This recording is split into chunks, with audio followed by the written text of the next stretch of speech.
परिंदा जब तक पर ना खोले उड़ान नहीं होती, इंसान जब तक मेहनत ना करे पहचान नहीं होती। कभी कभी इंसान इतना थक जाता है कि उसे लगता है कि अब कोई रास्ता ही नहीं बचा।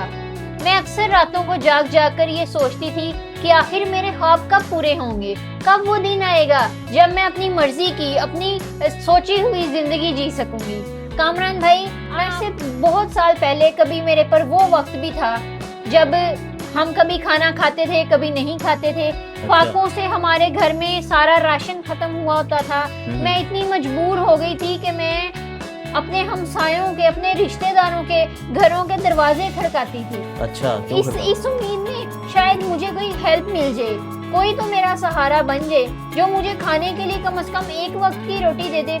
आज जो मेरी वालदा की आंखों में आंसू है ना, ये गमी के नहीं खुशी के हैं, क्योंकि उन्होंने जिस मकाम पर अपनी औलाद को देखना चाहा था उस मकाम पर उन्होंने देख लिया। वो जो चाहती थी कि मेरी बेटी तरक्की करे, कामयाब हो, वो आज मैंने करके दिखा दिया। अस्सलाम वालेकुम माँ जी।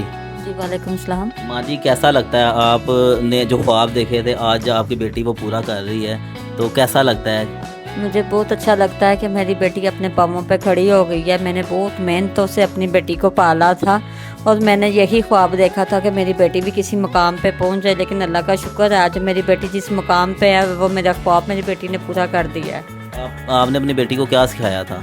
मैंने यही सिखाया था कि हक हलाल की कमाई करनी है, मेहनत करके जो भी करना उसने मेहनत की है, इंशाल्लाह आज वो जिस मकाम पे है हक हलाल की कमाई से है।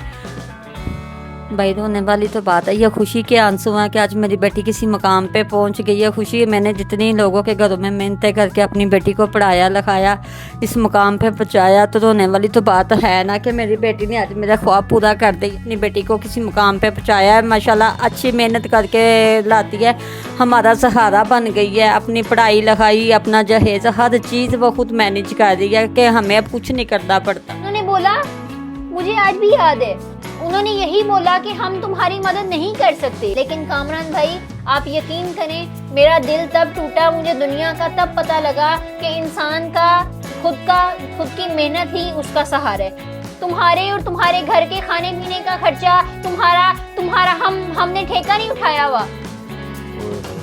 यकीन करें, मैं आज भी अपने गुजरे हुए कल के बारे में सोचती हूँ तो मैं यही कहती हूँ कि या अल्लाह तेरा बहुत बहुत शुक्र है, तूने मुझे इस काबिल बना दिया। कामरान भाई, मुझे बहुत अच्छा लगता है वो वक्त जो मैंने गुजारे है। मैं आज उस बारे में सोचती हूँ तो मैं रोने लगती हूँ। मेरी बहन, हौसला रखें, अल्लाह पाक बड़ा ही रहीम करीम है, हौसला रखें मेरी बहन। यही बातें हैं जी, जब बंदा अच्छा वक्त हमेशा अच्छा नहीं रहता और बुरा वक्त भी हमेशा साथ नहीं रहता। बुरा वक्त गुजर जाता है लेकिन वो लम्हे, वो बातें, वो अल्फाज याद रह जाते हैं जो अपने आप को देते हैं, आपके साथ अदा करते हैं।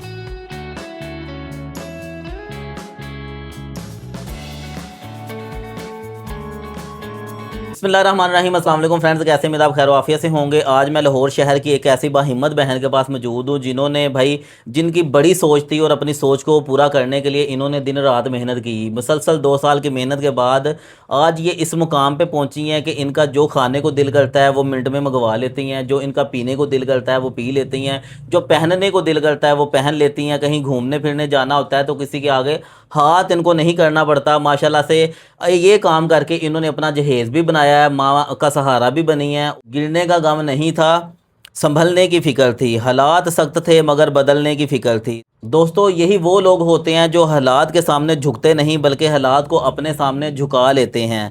आज मेरे पास जो बहन मौजूद हैं, इनसे आपकी मुलाकात करवाते हैं। अस्सलाम वालेकुम मेरा बहना। वालेकुम अस्सलाम। मेरी बहन, आप मुझे अपनी ज़िंदगी माजी का किस्सा बता रही थी और इस दौरान आप थोड़ी अफसरदा भी हो गई, परेशान भी हो गई।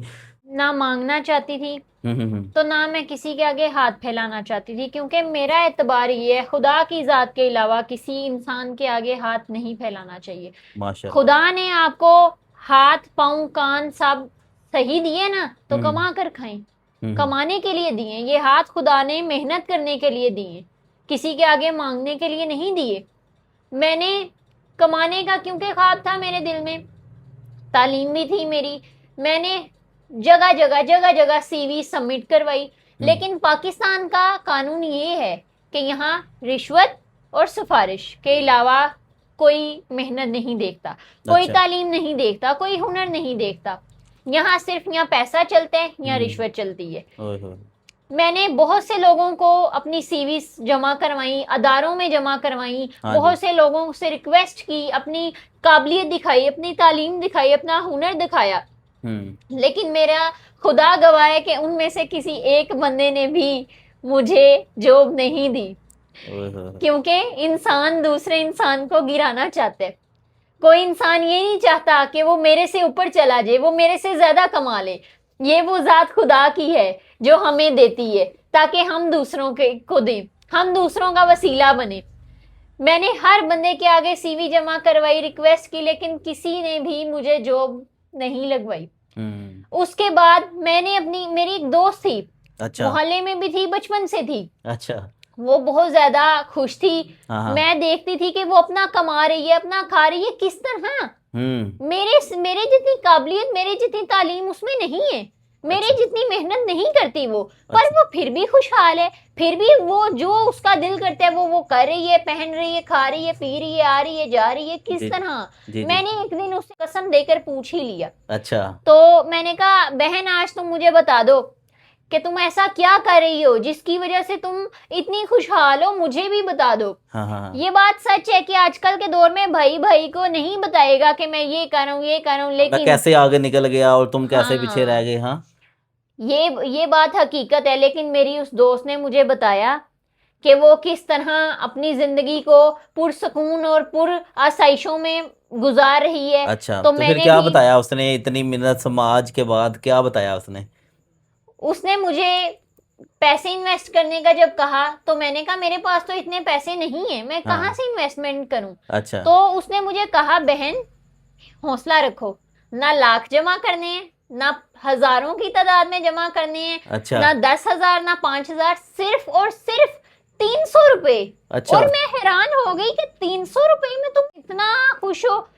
मैं अगर मुझे इस तरह 300 रुपया जमा करना पड़ता और मैं इतनी खुशहाल होती, तो मुझे जरूरत ही क्या थी किसी दूसरे के आगे तली करने की। जी। मैं तो कब का 300 खर्च कर चुकी होती, एक बार नहीं कई बार कर चुकी होती। अच्छा, 300 रुपया उस बहन ने लगा के काम शुरू किया था और देखते ही देखते आपकी आंखों के सामने वो यहाँ से यहाँ पहुंच गई। फिर क्या काम आपके हाथ आया? मुझे उसने बताई, उसका नेम है मस्ती 365। अच्छा। ये गूगल वेबसाइट पर भी थी और मोबाइल से भी ये डाउनलोड हो जाती क्या थी। नाम था इसका? मस्ती 365। अच्छा, मस्ती 365 कंपनी में आप अभी काम कर रहे हैं? यस, मैं कंपनी में काम कर रही हूँ। मैं क्या, मेरी वालदा, मेरे भाई बहन, हम सब काम कर रहे हैं और अल्लाह पाक का शुक्र है कि हाँ। जमीन से आज आसमान पर हम वर्क कर रहे हैं। अच्छा, और ये एकदम नहीं, ये आस्ता आस्ता आप यहाँ तक पहुंची ये हैं? स्टेप बाय स्टेप है। अच्छा, ठीक है। मेहनत करने वाला कोई भी हो तो अल्लाह पाक रंग ज़रूर लगा देता है। तो ऐसे ही व्यूवर्स, आप भी अगर घर बैठ के काम करना चाहते हैं, किसी काम की तलाश में हैं, तो इस कंपनी के साथ काम कर सकते हैं। इस कंपनी जी। के साथ कितने तरीकों से कमाई की जा सकती है? इस कंपनी के साथ 3 तरीकों से कमाई की जा सकती है। हाँ जी। अगर आप भी इस कंपनी में वर्क करना चाहते हैं तो नीचे दिए गए व्हाट्सएप बायो के लिंक में आप व्हाट्सएप पर मेरे साथ कांटेक्ट करें, मैं आपको बाकी डिटेल समझा दूंगी। अच्छा, सारा आप समझा देंगे, सिखा देंगे लोगों को? इसकी जी, कोई मैं फीस तो सिखा नहीं है? दूंगी। No. Without fees? Fees Without बिल्लाह fees। सिखाएंगे जी, अल्लाह की जी। रजा के लिए। हाँ जी। चलें जी, ये तो बड़ी अच्छी बात है। ये जर्मन का असूल है, बाहर की दुनिया का, यूरोप का ये असूल है। उनको कोई हुनर आता है ना हाथ में, तो वो अपने बहन भाइयों को, अजीज़ कारब को, महल्लेदारों को वो सिखाते हैं ताकि सब पूरा माशरा तरक्की करे। इस तरह पाकिस्तान भी आगे बढ़ सकता है। तो मेरी बहन ने सारी डिटेल बता दी है। बहुत शुक्रिया बहन, अल्लाह पाक आपके काम में बरकत डाले। मिलते हैं नई वीडियो में।